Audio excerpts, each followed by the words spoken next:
나는 늘 혼자 논다. 시작되는 백나희 작가의 알사탕이라는 어린이 동화가 있습니다.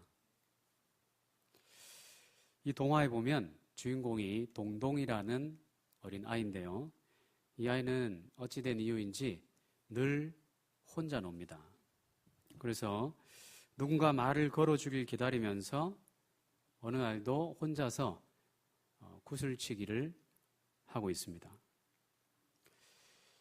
그러다가 새 구슬이 필요해서 동네 문방구에 갔는데 아주 먹음직한 알사탕이 눈에 들어오는 거죠. 그 문방구에 주인 할아버지가 이 알록달록한 알사탕 엄청 맛있어. 먹어볼래? 이렇게 해서 그 알사탕을 사서 가지고 갑니다. 그 알사탕을 그렇게 먹게 되었는데 알고 보니 그 알사탕은 그 알록달록 먹음직하게 생긴 알사탕은 마법의 사탕이었어요.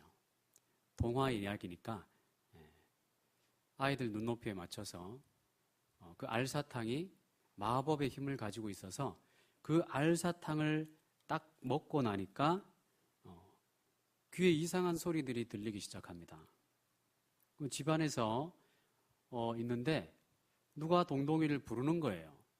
누가 부르나 하고 두리번 보니까 소파가, 거실에 놓여있는 소파가 동동이를 향해서 중얼중얼 거리면서 얘기를 하기 시작합니다.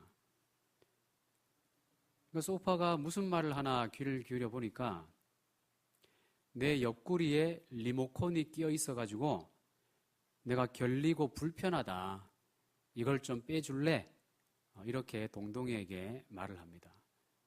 그리고 너희 아빠가 소파에 앉으면 숨쉬기가 너무 힘들어. 왜 그런고 기다려보니까 너희 아빠가 소파에 앉아서 방귀를 너무 많이 껴. 동화다운 스토리죠. 신기한 일이 펼쳐지고 있는 것이죠. 그래서 이 동동이가 두 번째 알사탕을 이렇게 입에 넣었습니다. 두 번째 알사탕을 입에 넣으니까 집안에 키우고 있는 8년 된 강아지가 좀 늙은 강아지죠. 이 강아지가 말을 하기 시작하는 거예요. 그래서 무슨 말을 하나 귀를 기울여 보니까 동동아, 내가 너무 늙어서 힘이 이제 없다. 힘도 없는데 이렇게 목줄을 해놓으니까 이게 너무 불편하다. 목줄 좀 풀어다오. 이렇게 얘기를 하는 것이죠. 목줄을 풀어주고 동동이와 강아지가 오후 내내 함께 즐겁게 놀게 됩니다. 그리고 또 한 알사탕을 꺼내 들었는데 그 알사탕은 좀 뾰족하게 생겼고 좀 못생긴 거예요. 색깔도 못생겼고. 이걸 먹으면 누구의 마음이 들리려나 하고 그걸 먹었어요. 그러니까 그걸 먹고 뚜리번 하고 있는데 아빠가 중얼중얼 속으로, 입은 뭐 다른 일을 하고 있는데 아빠의 마음속이 중얼중얼 들리는 거죠. 그러니까 온갖 잔소리들이 아빠가 늘 하고 있는데 방을 치워라, 정리정돈을 해라, 빨리 일어나라, 양치를 해라, 뭘 해라 뭐 이렇게 온갖 잔소리가 딱 떠오르는 거예요. 그런데 그 마음의 소리는 아빠가 평소에 하던 잔소리와는 좀 다른 내용이었습니다. 아빠는 당연히 잔소리를 나에게 하는 아빠인데, 그래서 늘 뾰족뾰족 가시처럼 나를 아프게 하는 아빠인데, 자세히 들어보니 다른 말을 하네? 그럼 무슨 말을 아빠가 하고 있었을까요? 마음속으로는 동동이를 향해서 동동아, 사랑해. 동동아, 너는 멋진 아들이야. 동동아, 너는 나의 자랑스러운 아들이야. 동동아, 사랑해. 사랑해, 동동아. 아들아, 사랑해. 마음에 이 말이 알사탕을 먹고 보니, 그 마법의 알사탕을 먹고 보니 아빠의 속마음이 그렇게 들리는 거예요. 그래서 동동이가 아빠의 속마음이 원래는 나를 사랑하는 건데 그 표현을 잔소리로 했는 거구나. 그렇게 해서 아빠의 사랑을 깨닫고 나서 아빠의 뒤에 가서 설거지를 하고 있는 아빠의 뒤에 가서 아빠를 꼭 안아줍니다. 늘 혼자 놀던 동동이 누군가 자신에게 다가와서 말을 걸어주기를 기다렸던 동동이, 이 아이가 어느 날 마법의 사탕을 가지게 되면서 다른 사람의 속마음을, 그리고 심지어는 사물의 어떤 속마음까지 들을 수 있는, 들여다볼 수 있는 경험을 하게 되죠. 그래서 다른 사람들은 이런 생각을 하는구나. 저 의자도 소파도 이런 어려움이 있구나. 저 강아지도 말을 못하지만 이런 어려움이 있구나. 라는 걸 알게 되고, 아빠도 말하는 것과 속마음이 다르구나. 그러면서 용기를 갖기 시작한 거예요. 그래서 내가 기다리고 있을 것만이 아니라 친구들에게 다가가서 내가 먼저 말을 걸어봐야 되겠다. 이렇게 해서 친구들에게 나아가서 말을 먼저 걸고 함께 친구가 되어서 놀게 되는, 친구를 사귀게 되는 이런 내용의 어린이 동화 알사탕의 내용입니다. 여러분, 제가 왜 이 내용을 말씀을 드리냐면 동화 작가의 눈에서 어린 아이의 눈높이에서 쭉 풀어놨는데 굉장히 어른에게도, 어른들의 세계에도 잔잔한 파동을 일으키는 내용이 있기 때문에 그렇습니다. 여러분, 우리도 동일하게 상대방이 나를 어떻게 생각할까? 나는 지난 경험에 의하면 괜히 내가 나섰다가 좋지 않은 말을 들었어. 또는 나는 가만히 있었는데 저쪽 상대방이 나를 오해해서 아주 불쾌한 말을 했어. 그래서 내가 상처를 받아서 다시는 이런 만남을 갖고 싶지 않아. 관계를 하고 싶지 않아. 이런 상처를 우리 어른들은 오히려 아이들보다 더 많이 갖고 있지 않겠습니까? 여러분, 학창시절 철학 시간에 이런 명제가 기억나실지 모르겠습니다. 삶이란 무엇인가? 철학 시간에 이거 배웠잖아요. 그래서 삶은 뭐다, 이렇게. 삶은 계란이다, 이거 안 배우셨어요? 그러면서 이제 선생님이 쪼크를 한번 던지고 삶에 대해서 이런저런 얘기를 하는데, 누구든지 부인할 수 없는 삶의 명제 가운데 하나는 삶이란 것은 역경과 시련의 연속이다라는 거예요. 누군가가 정의를 그렇게 내렸습니다만은 전혀 틀린 말은 아닌 것 같습니다.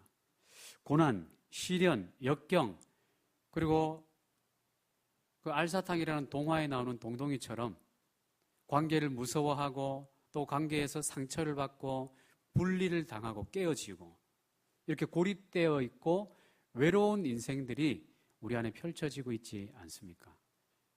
그래서 시련과 고난이 늘 연속은 아니지만 삶이란 것은 필연적으로 여러 가지 아픔은 한 부분처럼 동반하고 있다는 것을 우리는 부인할 수 없다는 거죠.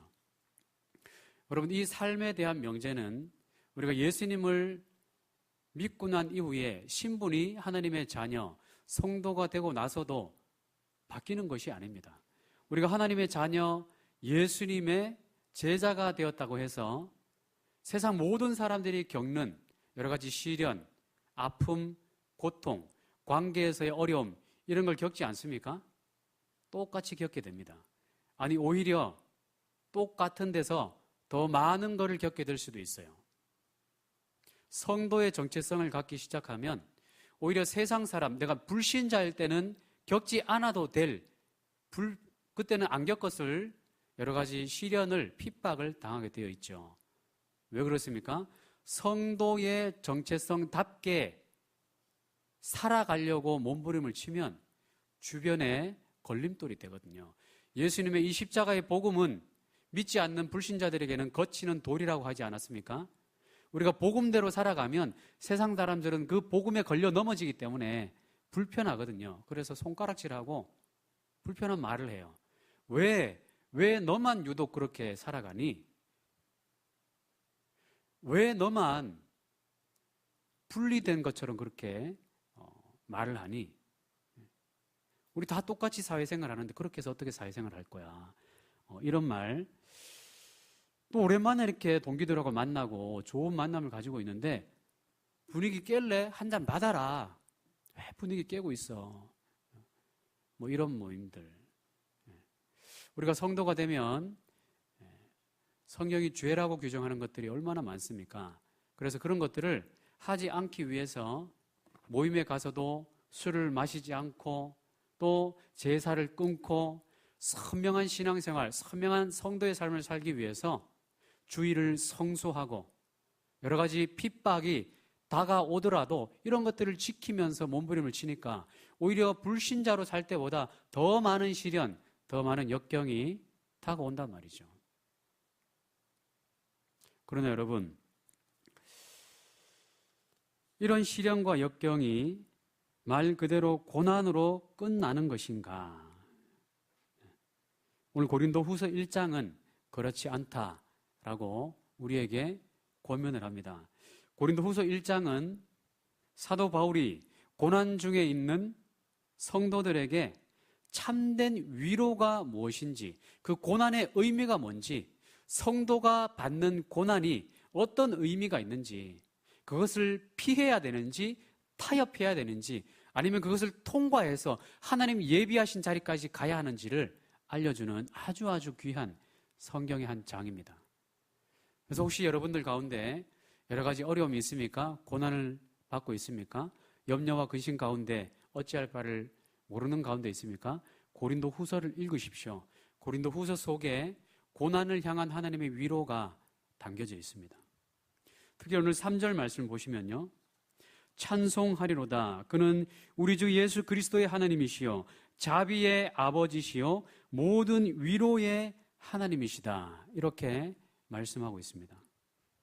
우리 주 예수 그리스도의 하나님, 그 하나님은 예수 그리스도를 보내주셨을 뿐만 아니라 어떤 하나님이라고요?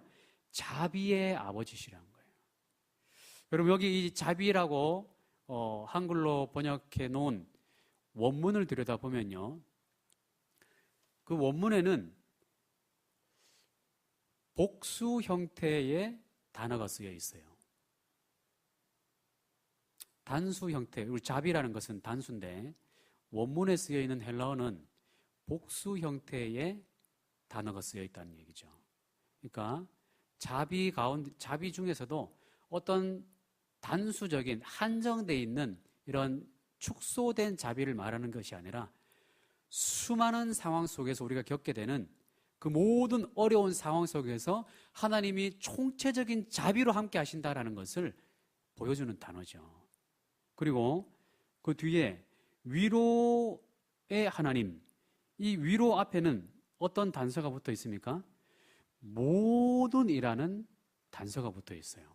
그러니까 자비도 축소된 자비가 아니라 총체적인 모든 상황 속에서 부어주시는 하나님의 자비를 말하고 있고, 위로도 어떤 한 번의 일회성의 위로가 아니라 하나님께서 우리와 동행하시고 우리의 모든 형편, 우리의 모든 환경, 우리의 속마음까지도 세세하게 살피심으로 그 가운데 필요한 모든 위로를 제공해 주시는 그런 하나님이시다라는 것을 사도 바울이 알려주고 있는 것입니다.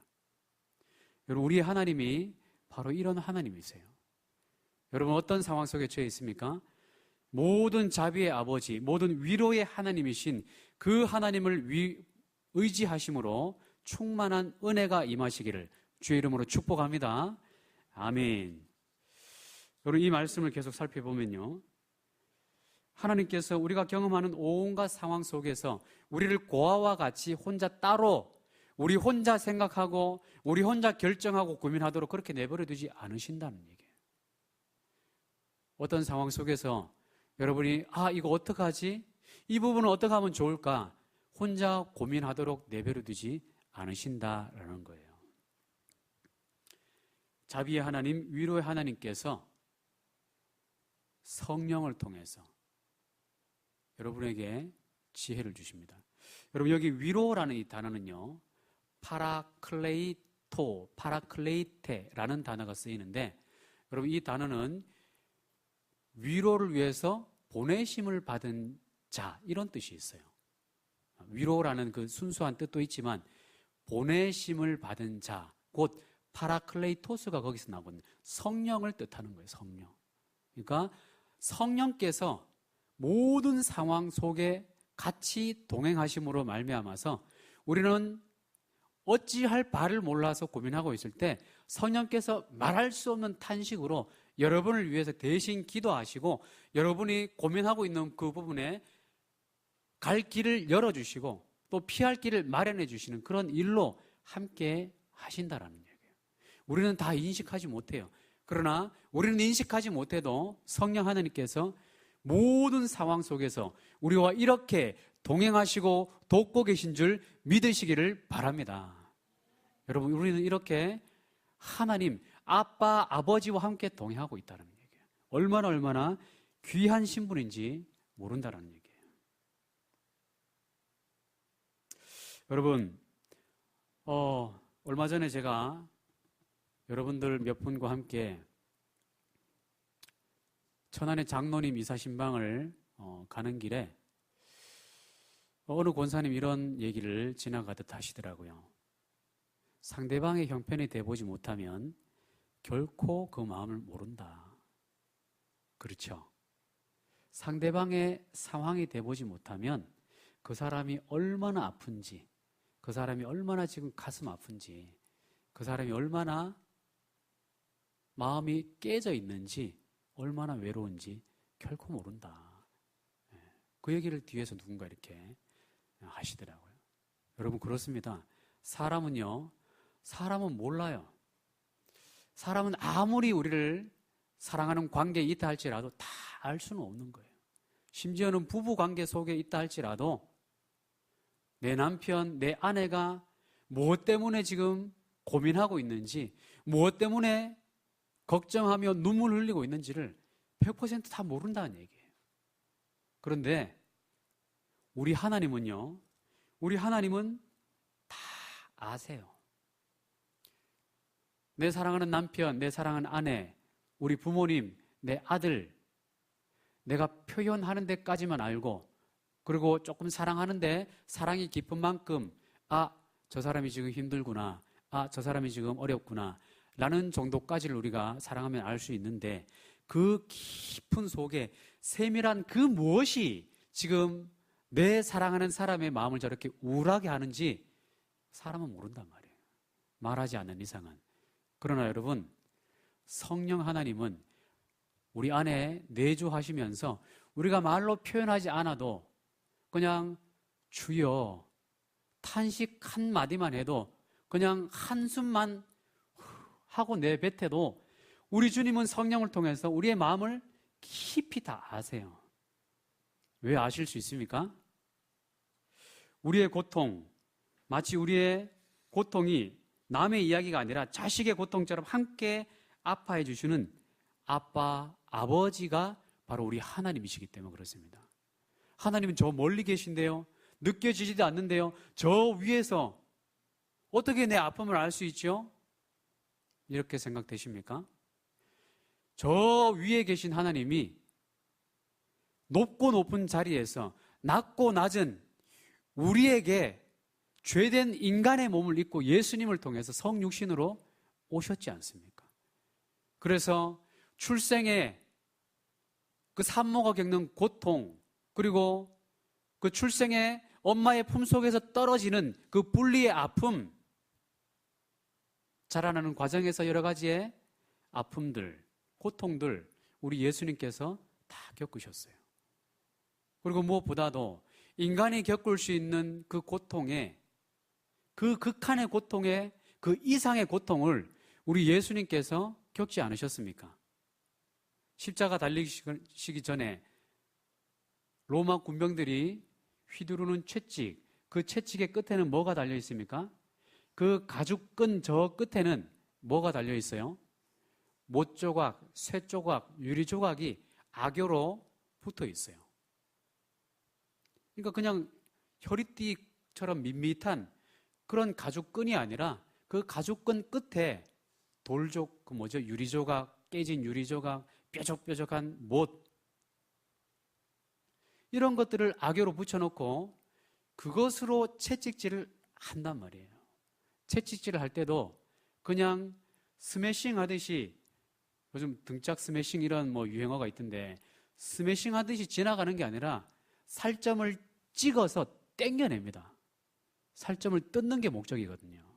그냥 찰싹하는 게 목적이 아니라 살에 박아놓고 땡겨내서 살점을 뜯어내는 것이 그 채찍질의 목적이거든요. 예수님이 그 채찍질을 당하셨다고요. 채찍이 살점에 맨살에 박히고 살이 뜯겨나가는 고통, 우리의 죄 때문에 그걸 당하셨죠. 그리고 또 어떤 걸 당하십니까? 침뱉음을 당하시고 조롱을 당하시고 욕을 하고, 네가 하나님의 자녀라고? 네가 하나님의 아들이라고? 웃기고 있네. 네가 하나님의 아들이면 지금 네가 당하고 있는 이 꼴은, 이 우스운 꼴은 다 뭐냐? 정신병자냐? 침을 뱉고 조롱하고 손가락질하고, 이런 고통을 우리 예수님께서 당하셨어요. 그리고 맨살에 대못이 쾅쾅쾅 박히는, 십자가에 그 못 박히는 고통을 당하셨죠. 그리고 그 십자가에 못 박히면 여러분 어떤 일이 일어납니까? 십자가에 못을 박히면 일단 온몸이 채찍질을 당했기 때문에 살점이 뜯겨나가고 출혈이 있고 온몸에 지금 진액이 다 빠져나가고 있어요. 힘이 없어요. 그런 상황에서 십자가에 못을 박히면 이 못 박힌 채로 몸무게 때문에 몸이 밑으로 쏠립니다. 그러면 손은 고정되어 있고 이 몸통은 밑으로 자꾸 처지고 횡격막을 끌어올려서 호흡을 해야 되는데 기력이 없으니까 못 박힌 이 발목에 못 박힌 이 부분을 지탱해서 위로 올리면서 호흡을 해야 되는, 밑으로 당겨지는 못 박힌 손도 아파 죽을 지경이고 또 못 박혀 있는 발목을 위로 올리는 것도 죽을 지경이고 숨 쉬는 자체도 힘들어 죽겠고, 우리 주님이 못 박혀서 십자가에서 그 고통을 당하셨다고요. 높고 높은 하늘 보좌 내리시고 우리의 죄된 몸을 입으시고 저와 여러분이 겪을 그 어떤 고통보다 더 참혹한 고통을 당하시면서 우리의 속속들이 형편을 다 아시는 주님이에요. 다 겪으신 주님이기 때문에 우리가 겪는 모든 상황 속에서 우리에게 위로자가 될 수 있고 우리에게 자비를 베푸실 수 있는 주님이신 것을 믿으시기를 바랍니다. 우리 예수님께서 다 아세요. 여러분이 어떤 형편에 있는지, 무엇 때문에 고민하고 있는지, 어떤 괴롭힘을 당하고 있는지 우리 예수님은 다 아세요. 그리고 우리 예수님은 그 십자가에서 죽으심으로 끝나지 않고 전능하신 그 하나님의 능력으로 사흘 만에 무덤에서 일어나심으로 우리가 겪는 그 모든 고난을 승리로 승화시킬 수 있는 하나님의 능력을 우리에게 보여주셨어요. 그러면서 우리의 겪는 이 고난이 고난으로 끝나는 것이 아니라 다른 어떤 하나님의 선한 열매를 맺을 수 있다는 것을 위로해 주실 수 있다는 거예요. 여러분, 특별히 고린도 후서 이 1장에 가장 많이 사용되는 단어가 무엇일까? 여러분 한번 관찰해 보세요. 고린도 후서 1장에서 가장 많이 사용되는 단어, 고난과 핍박을 당하는 성도들에 대한 위로니까 고난이라는 단어, 또 위로라는 단어가 많을 것 같죠. 그런데 고난과 위로라는 단어보다 더 많이 사용되는 단어가 있어요. 어떤 단어이냐면 우리라는 단어입니다. 우리. 그리고 너희. 우리라는 공동체, 너희라는 공동체를 말하고 있단 말이에요. 어느 한 개인, 누구 이름을 지칭하면서 누구야, 내가 너의 고통을 안다, 내가 널 이렇게 위로할 수 있다, 이렇게 말씀하시는 게 아니라 고린도 후서는 지금 어떤 테두리 안에서 하나님의 위로를 말씀하고 있냐면 우리라는 공동체, 너희라는 공동체 안에서 예수 그리스도의 은혜가, 그 위로가 어떻게 작용할 수 있는지를 보여주고 있다라는 거예요. 여러분 6절의 고백처럼 우리의 환난이 너희의 위로가 되고 우리의 위로가 너희의 위로가 되므로 함께 고난을 이기게 된다. 이렇게 말씀하고 있습니다. 여러분 좀 말씀이 어렵습니까? 쉽게 말씀드리면 여러분 이런 백지장도 나누어서 함께 지면 어떻다고 해요? 가볍다라고 하지 않습니까? 기쁨을 나누면 기쁨이 배가가 되고 고난을 나누면 어떻게 돼요? 그 고난은 반으로 줄어들고 또 반으로 줄어들고 공동체 안에서 함께 기쁨을 누리면 그 기쁨이 뻥튀기처럼 늘어나게 되어 있고 고난을 공동체 안에서 우리가 함께 고난을 같이 나눠집시다 라고 하면 고난이 이따만하던 고난이 아주 깨알 만큼 작아진다라는 것을 오늘 이 본문이 말씀해주고 있다라는 얘기예요. 우리, 너희라고 계속해서 강조하는 것이 바로 공동체가 갖고 있는, 그리고 공동체 안에서 성령 하나님께서 이런 역사로 우리에게 행하신다라는 것을 보여주고 있다라는 것입니다. 여러분 특별히 이 공동체 성을 가장 느낄 수 있는 것이, 많이 우리가 체험할 수 있는 공동체는 어떤 공동체일까요? 지금 여러분 앉아있는 이 대그룹도 교회 공동체죠. 대그룹 공동체. 여러분 이 안에서도 누릴 수 있습니다만은 많이 누릴 수는 없어요. 12명 이상 넘어가면 이 공동체성이 아주 옅어집니다. 저 사람의 이름이 뭔지, 저 사람의 기도 제목이 뭔지, 저 사람의 형편이 뭔지, 저 사람의 부엌에 숟가락이 몇 개인지 이런 거 몰라요. 12명 넘어가면. 12명 정도가 딱 만들어지면 속속들이 다 알게 되죠. 그래서 예수님이 12명의 제자를 통해서 아주 깊이 있는 영혼의 터치, 아주 깊이 있는 밀도 있는 마음의 터치를 할 수 있었다는 거예요. 12명의 원리가 이런 거예요. 그러니까 우리 사랑방이 이런 소그룹 사랑방으로 12명 정도를 넘기지 않도록 10명 정도만 넘어가도 분가를 준비해야 되는 거예요. 이 정도 작은 소그룹 안에서 저 사람이 지금 이런 형편에 있구나. 저 사람이 이런 기도 제목이 있구나. 저 사람의 가정의 형편이 이렇구나. 이런 걸 알면서 서로 기도해주고 또 서로 위로해주고 이렇게 할 때 오늘 이 고린도후서 1장 3절부터 6절까지 이 말씀이 능력으로 임하는 것을 우리가 체험할 수 있다라는 겁니다. 여러분 오늘날 교회의 상황은 어떻습니까? 오늘날 많은 사람들이 이 교회 밖에 나가면 포스트 모더니즘 시대라고 해서 이 문화 자체가 개인주의예요. 개인주의. 각 사람이 말하는 게 기준이다. 절대 기준은 없다. 모더니즘의 절대 기준은 이제 다 없다. 포스트 모더니즘은 뭐예요? 내가 말하는 게 곧 기준이다. 나에게 참견하지 마라. 나는 내 쪼대로 살아간다. 너는 너대로 살아라. 간섭하지 말자 서로. 이게 포스트 모더니즘 문화거든요. 교회 밖의 문화가 지금 이래요. 그러니까 개인주의, 가정도 점점 작아지고 해체되고 1인 가정이 생겨나고 결혼을 점점 안 하게 되죠. 결혼해도 자녀들을 낳지 않습니다. 문화와 전혀 무관하지 않은 거예요.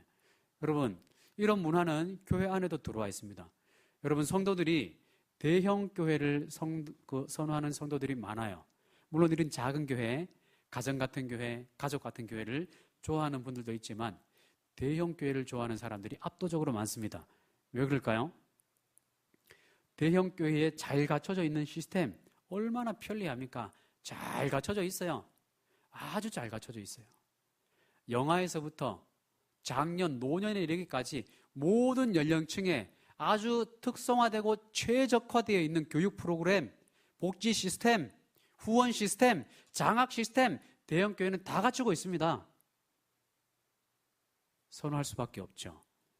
그리고 두 번째 이유, 많은 사람들이 선호하는 두 번째 이유, 수많은 사람들이 함께 예배를 드리니까 이 함께라는 말은 쏙 빼고, 원래 의미는 빼고, 이 커다란 군중 속에 나는 익명의 한 사람으로 이름도 없이 조용하게 왔다가 가면 누구도 나를 간섭하지 않고 나도 다른 사람에게 간섭하지 않고 얼마나 편해 라는 이것이 대형교회를 선호하는 압도적인 이유라는 거예요.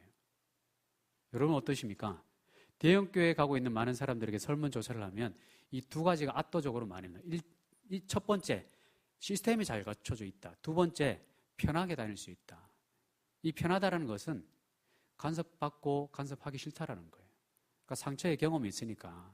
그러니까 군중 속에 익명으로 들어갔다가 예배만 조용히 들으고 나온다는 얘기예요.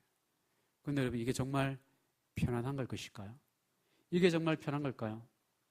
그 군중 속에서 조용히 예배를 드리면서 아까 그 알사탕의 동동이처럼 그 영혼은 뭐라고 하고 있을까요? 누군가 나에게 다가와서 말을 걸어주면 좋겠다. 누군가와 교제를 나누면 좋겠다. 누군가와 기쁨을 나누면 좋겠다. 누군가와 아픔을 좀 나눠서 아픔을 좀 나눠 가지면 좋겠다. 우리의 영혼은 이런 생각을 하고 있지 않을까요?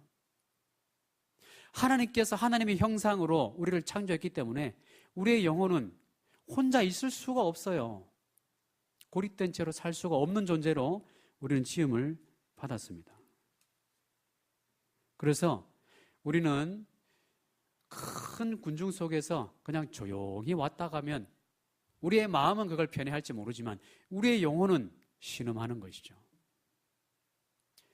우리 안에서 너희 안에 하나가 되어서 그 하나 되는 공동체 안에서 그 공동체 위에 부어지는 위로의 성령을 공동체 안에서 누리지를 못하니까 그 큰 무거운 짐을 혼자 끌어안고 있으니까 얼마나 그게 무겁습니까? 여러분 이제 자비의 하나님, 모든 위로의 하나님께서 공동체로 임하시는 그 사랑방 모임을 이제 다음 주부터 시작하게 됩니다. 여러분 사랑방 한 2달여 방학을 했는데 여러분 어떠셨습니까? 마음은 편하셨을 수가 있어요. 좀 덜 번거롭다. 좀 일도 좀 줄어든 것 같고 그냥 편안하게 예배만 드리고 가니까 마음이 편안한 것 같아. 그런데 여러분, 여러분의 영혼은 신음하고 있습니다. 여러분의 영혼은 내 동역자의 손을 잡아줘야 되는데 내가 못하고 있네. 사명 감당하지 못하고 있네. 이런 양심의 가책을 느끼고 있고 또 내가 이 고통을 누군가와 좀 나눠주면 좋겠다. 누가 좀 들어주면 좋겠다. 그런 영혼의 메아리를 애써 무시하고 있으니까 그냥 마음 편한 걸로 그걸 덮어버린 채로 살아가지는 않으십니까? 여러분 이제 우리 다시 사랑방을 사모하시고 사랑방에 모두 참석하셔서 또 사랑방 안에 있는 우리 순장님들 뿐만 아니라 우리 모든 지체들이 우리 사랑방에 들어가서 함께 교제를 나눕시다. 하나님의 공동체, 하나님의 교회를 소그룹 안에서 세워나갑시다. 이런 마음의 결단을 하셔서 다 뛰어드시기를 바랍니다. 여러분 아직도 사랑방에 뛰어들지 않고 있는 여러분들이 있지 않습니까? 성령께서 여러분에게 손을 내밀고 계세요. 교회라는 테두리 밖에서 떨어져 있지 말고 교회 안에 들어오고 사랑방이라는 테두리 밖에서 떨어져 있지 말고 사랑방 테두리 안으로 들어오라고. 그 안에서 임하시는 자비의 하나님, 위로의 예수님, 위로의 성령님의 은혜를 함께 공유하라고 여러분을 부르고 계신 이 주님의 음성 오늘 잘 담으시고 기도하시면서 다음 주에 모두 사랑방에 참석하셔서 영혼의 복을 받으시는 우리 내당 중부교회 사랑방이 되시기를, 여러분이 되시기를 주님의 이름으로 축복합니다. 아멘. 이 시간에 잠깐 기도하겠습니다. 어떤 기도를 해야 되겠습니까? 여러분의 마음보다 여러분의 영혼이 무엇을 지금 호소하고 있는지 귀를 기울여 보시길 바랍니다. 마음 편한 걸로 신앙생활 하시면 여러분 망합니다. 여러분들과 교제를 나누고 있지 못하다면 여러분의 예배는 반쪽짜리인 거예요. 위로 하나님을 예배하셨습니까?